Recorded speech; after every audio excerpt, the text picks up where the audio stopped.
Craft मेला है, it beans like 36 year almost, और इतने टाइम से मेला आज भी बड़ी रंगीन चीज़ों के साथ चल रहा है, काफ़ी खूबसूरती के साथ ये मेला हर बार लगता है। व्हाट यू थिंक कि इस मेले के थ्रू हरियाणा किस तरीके से महत्वपूर्ण है इस क्राफ्ट फेयर के अंदर? क्या गवर्नमेंट की जो चीज़ें हैं जो इस पे इम्पैक्ट कर रही हैं, किस टाइप से आपको लगता है कि कैसे हम आगे इसको ग्लोबली फोकस में लेकर आ पाएंगे? देखिए ये जो 39 एडिशन ऑफ सूरजकुंड इंटरनेशनल आत्मनिर्भर क्राफ्ट्स मेला जो है, ये इसकी शुरुआत 1987 में इसी जगह सूरजकुंड फरीदाबाद हरियाणा से हुई थी।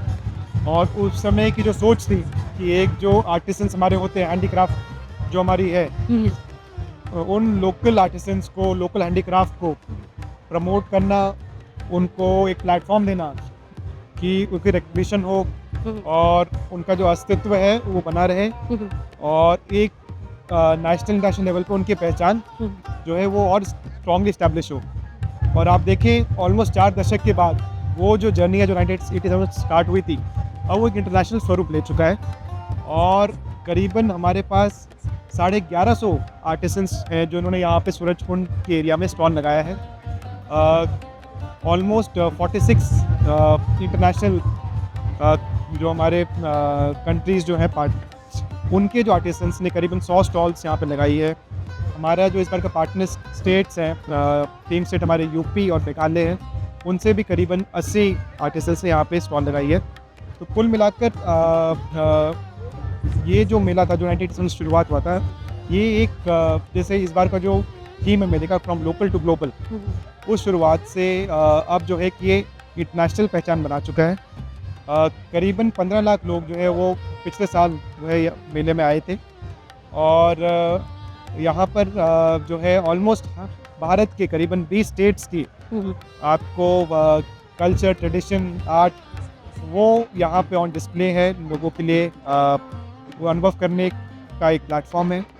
ऑलमोस्ट 46 हमारे जो कंट्रीज़ हैं वो यहाँ पार्टिसिपेट कर रहे हैं। इजिप्ट हमारा पार्टनर नेशन है।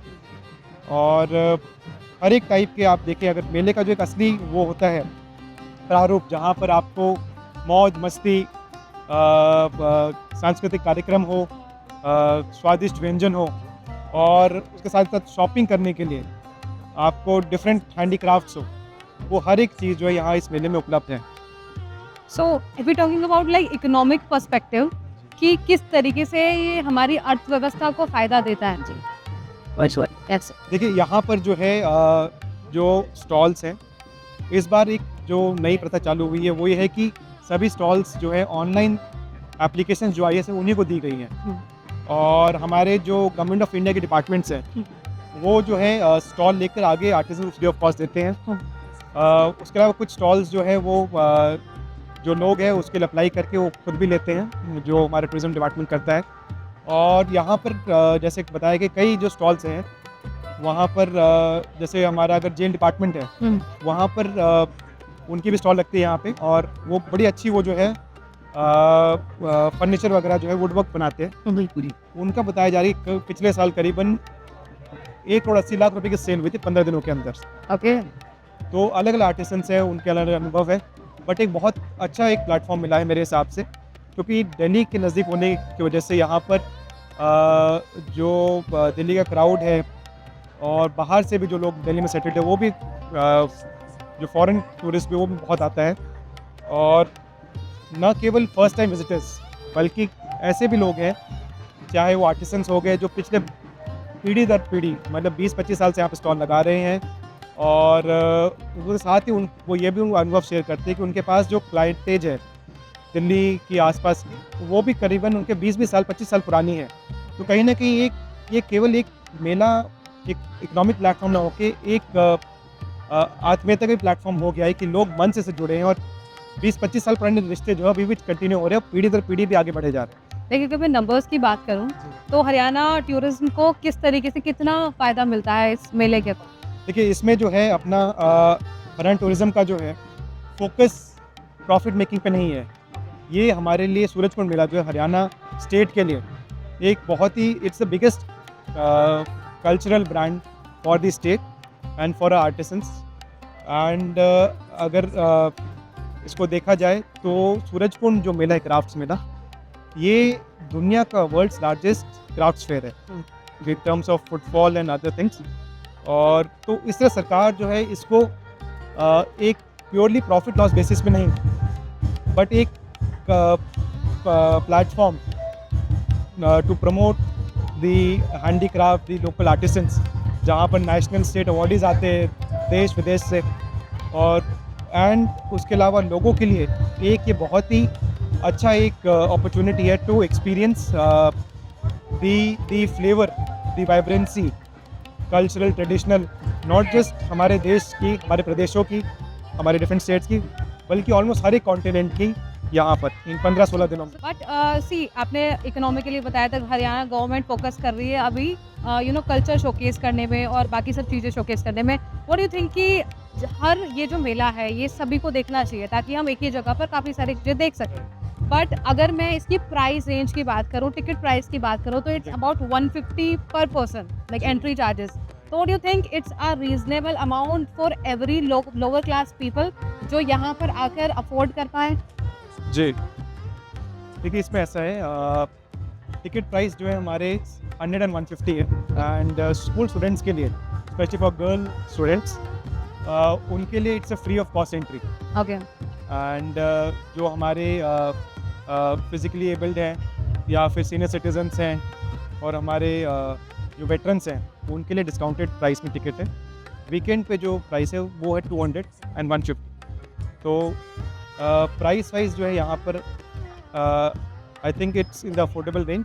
और दूसरा ये है कि यहाँ पर क्योंकि आपको जो पूरे दिन का यहाँ पे एक्टिविटी करने का एक मौका मिलता है, चाहे वो फूड स्टॉल्स की बात हो या फिर कल्चरल परफॉर्मेंसेस की बात हो, शॉपिंग की बात हो, अम्यूज़मेंट पार्क हो, तो मेरे ख्याल से हर एक फैमिली में हर एक मेंबर के टेस्ट के लिए कुछ ना कुछ यहाँ पे आपको जरूर चीज़ मिले। आपके अकॉर्डिंग कोई ऐसे आर्टिसंस हैं जो रिपीटेडली यहाँ पर विजिट कर रहे हैं काफ़ी टाइम से, और कुछ पर्टिकुलर आप बताना चाहें उनके बारे में कि उनको कितना फ़ायदा होता है?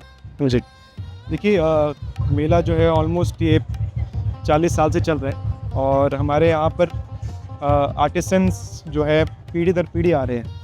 आप कई आर्ट फॉर्म्स के स्टॉल्स पे आके बात करेंगे तो चाहे वो बनारसी साड़ी का एक स्टॉल में कल गया था, वो भी जो है उनके पहले फादर आते थे फिर, और अब यहाँ पर अब वो खुद आ रहे हैं।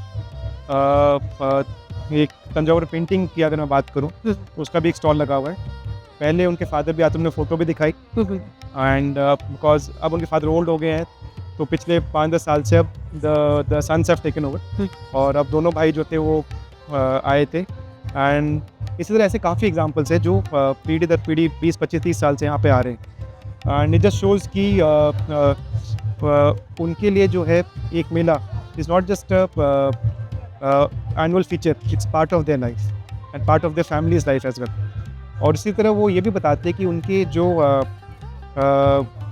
जो उनके शॉप पे जो विजिटर्स आते हैं, कस्टमर्स आते हैं, वो भी जो है 20-25 साल से वो कस्टमर्स लॉयली जो है रेगुलरली जब भी वो आ रहे हैं उनके रेगुलरली वो विज़िट करते हैं, आते हैं। तो एक तरह से जो ये प्लेटफॉर्म है, क्योंकि इसमें बेसिकली जो गवर्नमेंट है वो is just giving a platform to the artisans for their promotion. उसके बाद जैसे उनका आर्टिसंस और जो हमारे विजिटर्स हैं उनका डायरेक्ट जो है इंट्रैक्शन रहता है।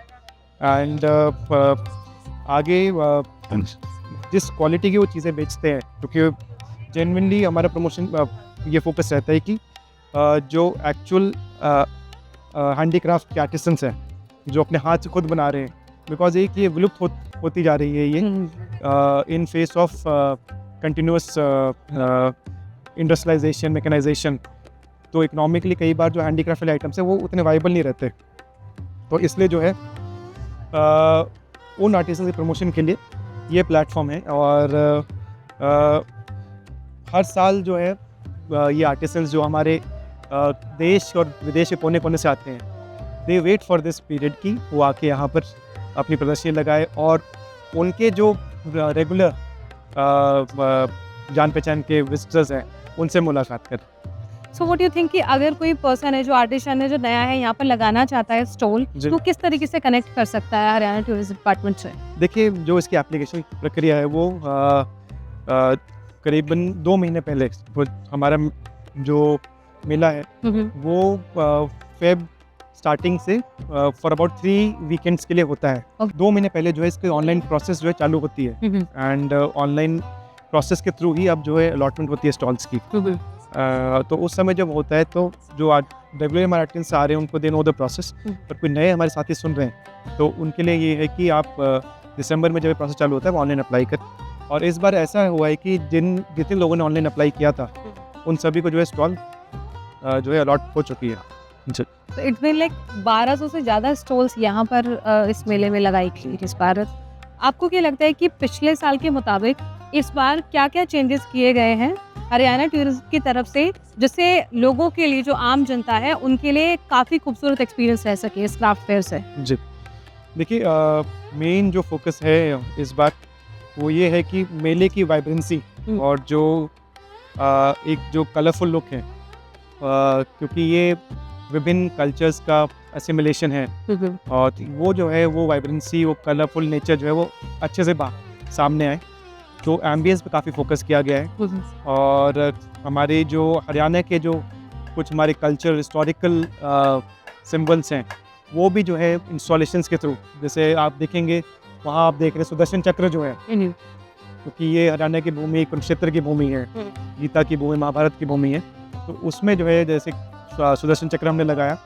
एक पंचजन्य शंख का जो इंस्टॉलेशन है जिसका माननीय प्रधानमंत्री जी ने भी उद्घाटन किया था दिसंबर में कुरुक्षेत्र में अनुभव केंद्र का, उसकी भी रेप्लिका यहाँ लगाई गई है। और इसके अलावा जैसे इजिप्ट हमारा पार्टनर नेशन है, तो करीबन 20 फुट का पिरामिड का इंस्टॉलेशन भी यहाँ पे है जो लोगों में बड़ा आकर्षण का केंद्र है। इसके अलावा हमारे जो पहले थीम स्टेट्स वगैरह आए हैं उनके 20 द्वार जो है अलग अलग जगह पे लगे हुए हैं, चाहे MP छत्तीसगढ़ का दंतेश्वरी द्वार हो, हिमाचल द्वार हो, वो परमानेंट जी हाँ, और बनारस का घाट भी यहाँ पे जो है आपको सूरजकुंड मेले में मिलेगा, अयोध्या द्वार मिलेगा। तो यहाँ ऐसी जब चीज़ें हैं जो लोगों के लिए एक बड़ा ही इम्पोर्टेंट अट्रैक्शन पॉइंट हो जाता है। दूसरा लोगों की कन्वीनियंस के लिए जो है DMRC हमारा टिकटिंग पार्टनर है, तो हमारी टिकट्स ऑनलाइन DMRC की वेबसाइट पे अवेलेबल हैं। ओके। और जो कनेक्टिविटी है through Delhi metro, about 30 dedicated roadways की बसें जो हैं इस मेले के लिए लगी हुई हैं, okay, flying from Faridabad, Gurgaon and ISBT। Metro station से यहाँ के लिए फीडर सर्विसेज हैं। मेले एरिया को पूरी तरह वाईफाई किया गया है ताकि जो ऑनलाइन पेमेंट का है उसको प्रमोशन मिले। और सिक्योरिटी के हिसाब से अगर बात करूँ तो करीबन जो है 600 CCTV कैमरास मेले के चप्पे चप्पे पर नज़र बनाए रखे हैं। एंड हमारा फोकस ये है कि लोगों के लिए एक सीमलेस और एक मेमोरेबल एक्सपीरियंस हो, उस पर हमारी टीम जो दिन रात लगी हुई है। आपको क्या लगता है कि जो यूथ है जो काफ़ी अलग जा रही है नॉर्मल डायरेक्शन, अपनी कल्चरल की हिस्ट्री हो, स्पिरिचुअल हिस्ट्री हो, उनके बारे में कम इंटरेस्ट लेके बाकी सब चीज़ों के अंदर ज़्यादा इंटरेस्ट लेती है, तो उनके लिए क्या ये एक बहुत अच्छा प्लेस है अपने कल्चर और फूड और चीज़ों को समझने के लिए? नहीं, ये बहुत बढ़िया बात कही आपने।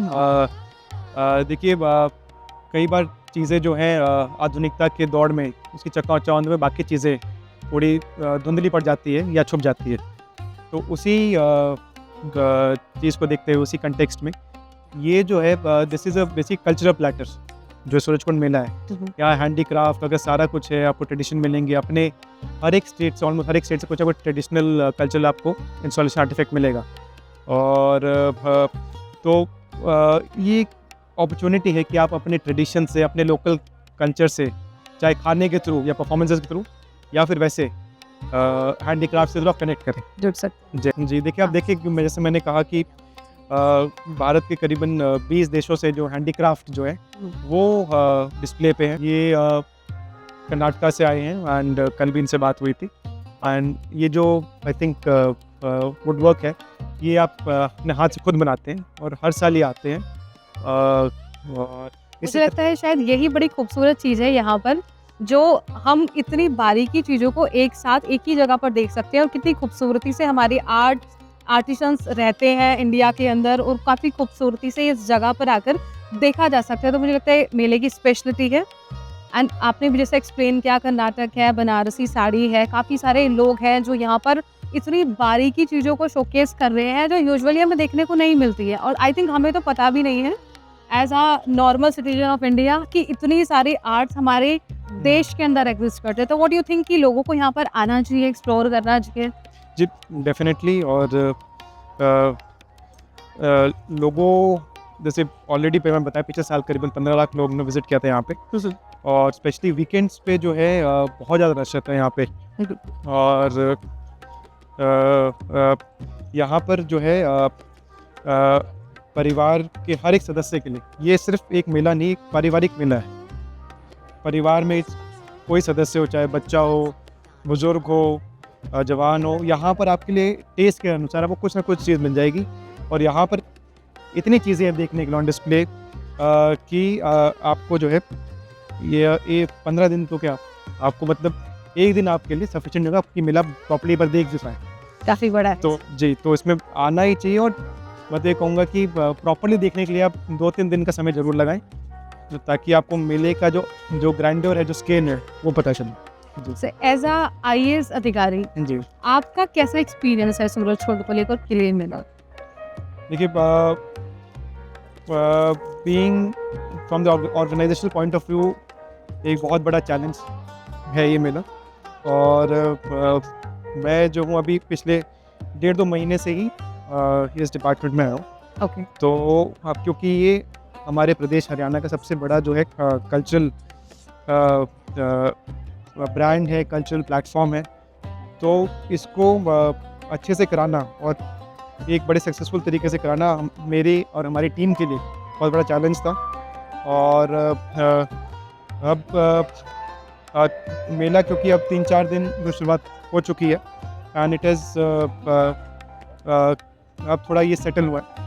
बट एक एक चीज़ से टाई अप करना, आर्टिसन से किसी कोई दिक्कत आ रही, हमारे फॉरेन पार्टिसिपेंट्स जिन्होंने आने था उनका स्टे, लॉजिस्टिक्स, बाकी जो चीज़ें हैं वो स्मूथली हो जाए और किसी तरह दिक्कत ना आए। बिकॉज ये हमारे लिए एक मेयर इवेंट नहीं, हमारी एक प्रतिष्ठा का और भी सवाल है, ना केवल नेशनल लेवल पर, इंटरनेशनल लेवल पे भी।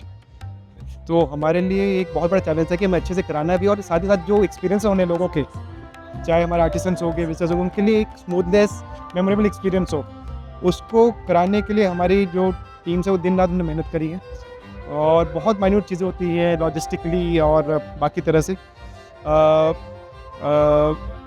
जो हमें मैनेज करनी पड़ती है।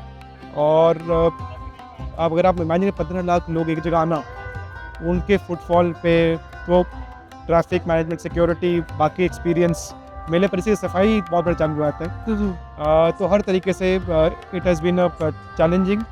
बट जब लोगों से मैं बात करता हूँ, चाहे विजिटर हो गए या हमारे आर्टिसंस हो गए या कल्चर परफॉर्मेंस हो गए, तो ये कहीं ना कहीं एक सेटिस्फैक्शन ज़रूर मिलता है। और जो लोग यहाँ पर आते हैं, एंड व्हेन आप किसी के चेहरे पर स्माइल देखते हैं या वैसे देखते हैं, आप देखते हो परिवार से एंजॉय कर, बच्चों को एंजॉय कर रहा है, या कोई पेरेंट्स किसके आए हैं वो आराम से बैठ के they are enjoying the food, तो आपको ज़रूर लगता है कि आपकी मेहनत जो है it has paid off, and you feel that joy and satisfaction as well.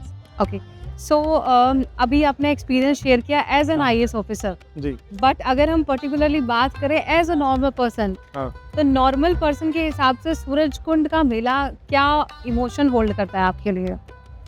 देखिए, सूरज कुंड जो है मैं पहले से आता रहा हूँ, और बचपन में तो ये इसका सिग्निफिकेंस ये होता था कि यहाँ पे हम मेले में जा रहे हैं, हम झूला झूलेंगे, और वो बूढ़ी के बाल होते हैं ना, कॉटन कैंडी, एग्जैक्टली। वो खाएंगे। तो ऑब्वियसली बच्चों के लिए तो यही रहता है। और जब बड़े हो गए तो तब ये था कि यहाँ पर जो कल्चरल और बाकी जो चीज़ें हैं उसका जो एक एक्सपोजर मिलता था, एक परफॉर्मेंस देखने को मिलती थी, तो हमें ये ज़रूर लगता था कि अपना एक एनरिचिंग एक्सपीरियंस है जहाँ पे हमें देश विदेश के बारे में जानने का मौका मिल रहा है।